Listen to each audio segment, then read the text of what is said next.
Yo, j'espère que vous allez bien, c'est votre boy Galsen. Alors aujourd'hui une petite vidéo très rapidement, je vais vous expliquer les deux jobs, les deux pires jobs, enfin pires entre guillemets, parce que quand même c'est des jobs qui payaient bien, on va pas se mentir.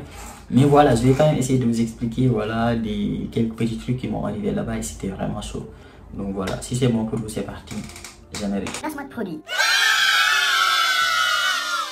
Non, c'est pas vrai, je rigole. Ils m'ont présenté leur service, j'ai trouvé que c'était intéressant, je me suis dit je vais vous le présenter en vidéo. Pour ceux qui ne connaissent pas, Sendwave, c'est un service de transfert d'argent. Si vous êtes actuellement en France, en Allemagne, en Espagne, en Italie, aux États-Unis, au Canada et que vous souhaitez envoyer de l'argent au bled dans ces pays-là, vous pouvez le faire avec Sendwave gratuitement. Donc c'est pour ça que j'ai décidé de le présenter en vidéo.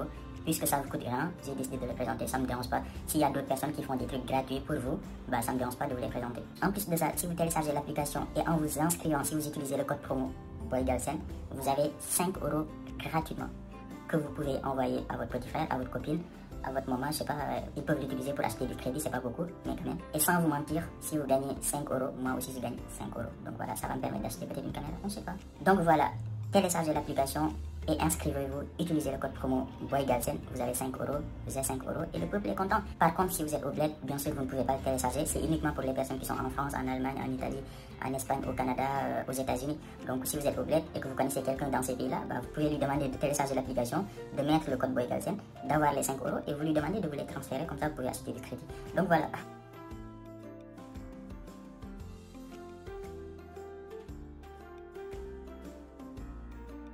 Alors pour le premier job, c'était l'été 2016. C'est vraiment la deuxième année quand je suis arrivé en France. C'était presque même ma première année en fait, parce que je suis arrivé en septembre 2015. Et donc ouais, c'était en mai 2016. Donc c'était vraiment ma première année, enfin les vacances de ma première année. Je suis parti travailler dans un village de vacances. Et pour ceux qui connaissent les villages de vacances, en fait c'est des sortes de maisons où il y a voilà, des piscines par-ci, par-là.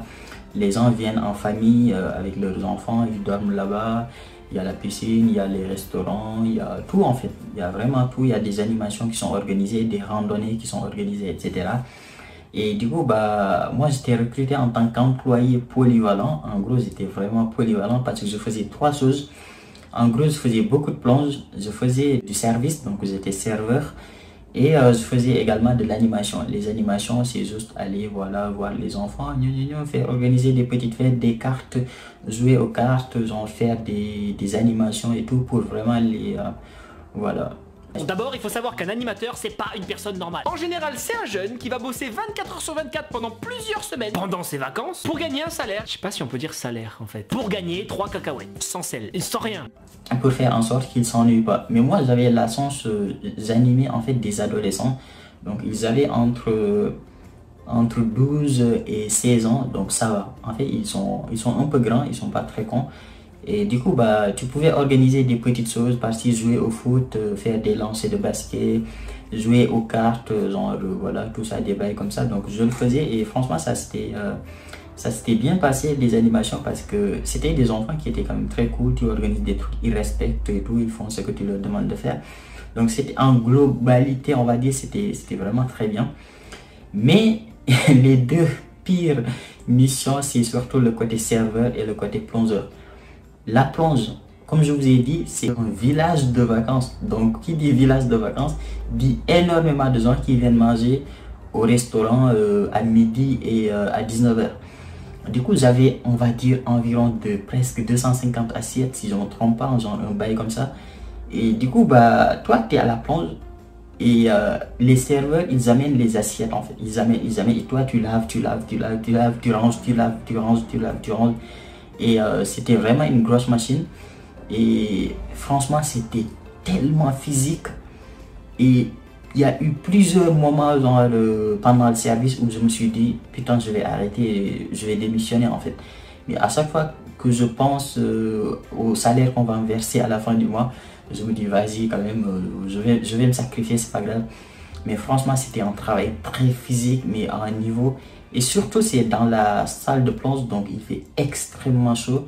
Et très souvent, dans beaucoup de restaurants, la salle de plonge, elle est juste à côté des cuisines. Donc il y a la chaleur de la cuisine qui vient, la chaleur de la machine, la plonge. Du coup, tu es dans un endroit qui fait extrêmement chaud et toi, tu portes une combinaison de plongeur. Et c'est juste un délire en fait. C'était vraiment très physique. Pour ceux qui ne connaissent pas la plonge, hein, c'est tout simplement laver les assiettes, les couverts, laver tout ce qui est utilisé dans la cuisine et ensuite tu ranges tout.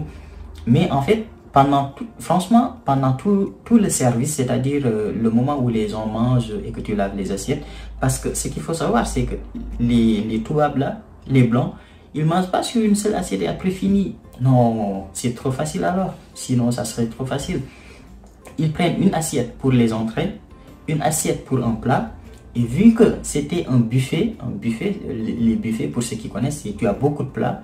Et donc, tu choisis ce que tu veux. Et du coup, ils prennent une assiette pour chaque buffet qu'ils goûtent. Du coup, s'il y a 4 buffets, ça te fait 4 assiettes. Et ensuite, tu as une assiette pour le dessert. Donc, ça te fait 5 assiettes par personne. Bon, ça, c'est les plus gourmands. Mais on va dire les personnes les plus raisonnables, ils ont environ de 3 assiettes par personne. Imagine un village de vacances où tu as toutes les personnes et les enfants qui viennent manger. Chaque personne minimum 3 assiettes. Et toi, derrière, tu es dans un coin où tu es seul et que tu dois laver toutes ces assiettes-là. Mais comme je l'ai dit, tout ça là, ça va parce que franchement, tu laves les assiettes, c'est facile à laver. Tu le fous dans la machine. Voilà, 2 minutes ou 3 minutes après, tu le sors et franchement, c'est propre. Les couverts, pareil, c'est vraiment, voilà, c'est vite fait. Mais même si c'est physique, hein, parce qu'il y en a beaucoup quand même, tu fais des déplacements, aller-retour, aller-retour, aller-retour. Forcément, à un moment donné, tu es épuisé. Mais c'est à la fin, au moment où tu te dis, voilà, c'est la fin, je suis content, je vais finir. C'est en ce moment-là qu'arrive la partie la plus difficile du travail, parce que c'est en ce moment-là que les cuisiniers amènent toute la batterie qu'ils ont utilisée. La batterie, c'est vraiment tout ce qui est casserole, tout ce qui est les bails de, je sais pas, je connais même pas les noms, les casseroles, les marmites, genre tout ce qu'ils ont utilisé pour cuisiner. Les trucs là où il y a vraiment le rogne, je sais pas comment on dit ça en français, le rogne, le gratin, je sais même pas comment ça s'appelle. En tout cas, c'est tout noir au fond et tu es obligé de frotter la vidéo. Genre, tu prends une paille en fer, tu frottes tout, tu frottes, ensuite tu mets dans la machine, ça sort, c'est pas propre, tu reprends, tu frottes encore, tu remets dans la machine. Mais je te jure, à la fin de ce truc, tu as juste envie de pleurer en fait. Ensuite, tu rentres chez toi. Heureusement, c'était logé et nourri quand même. Tu es logé, ensuite tu es nourri, tu manges là-bas. Donc ça va.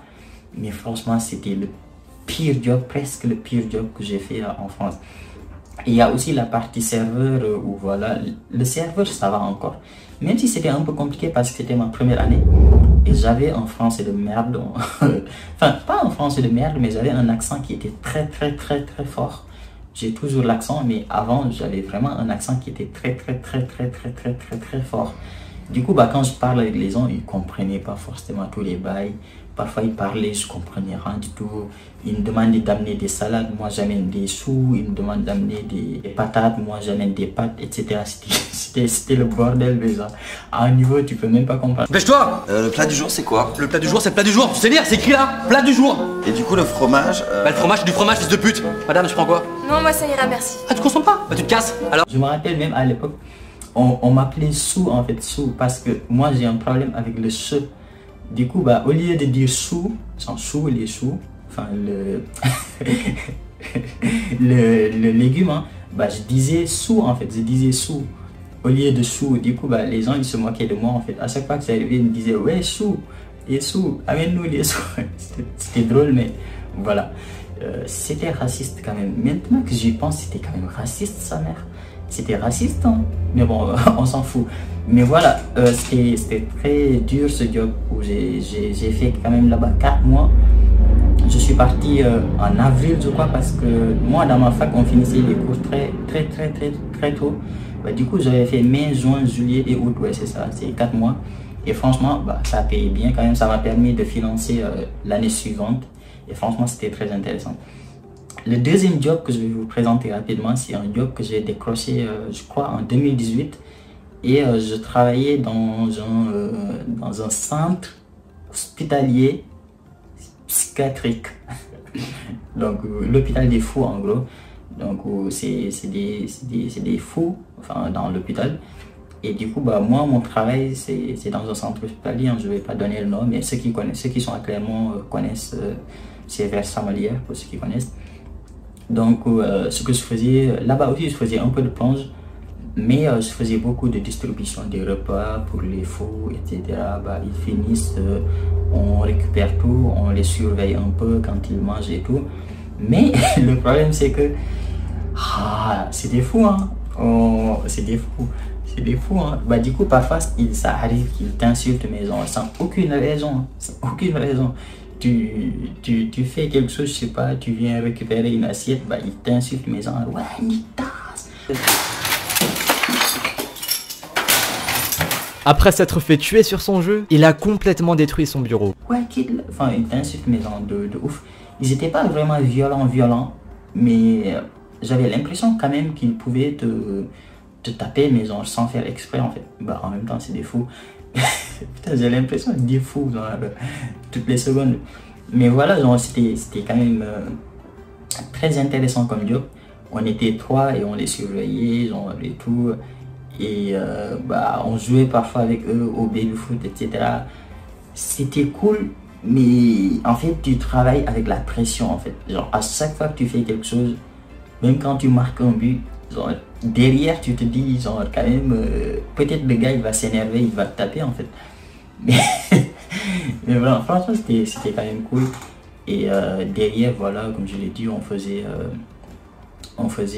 tout ce qui est plonge également parce qu'on distribuait les repas, on distribuait les repas dans tous les services. Ensuite on allait récupérer tout, on lavait ça, on sortait, tu les croises et tout, c'était trop bizarre.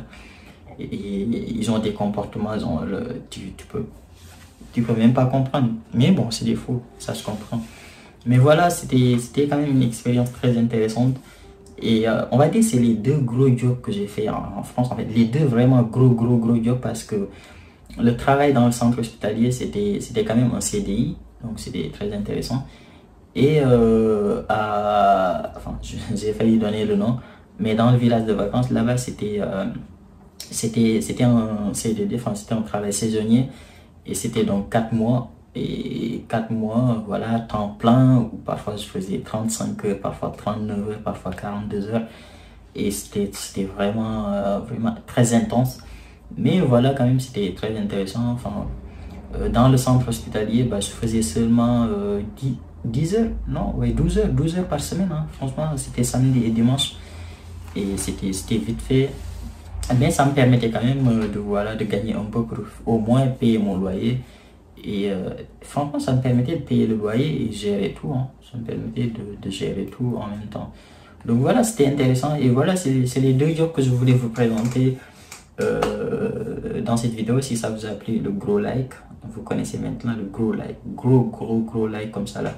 Et abonnez-vous, c'est très important. Et nous, on se dit à très vite pour une nouvelle vidéo. Ciao.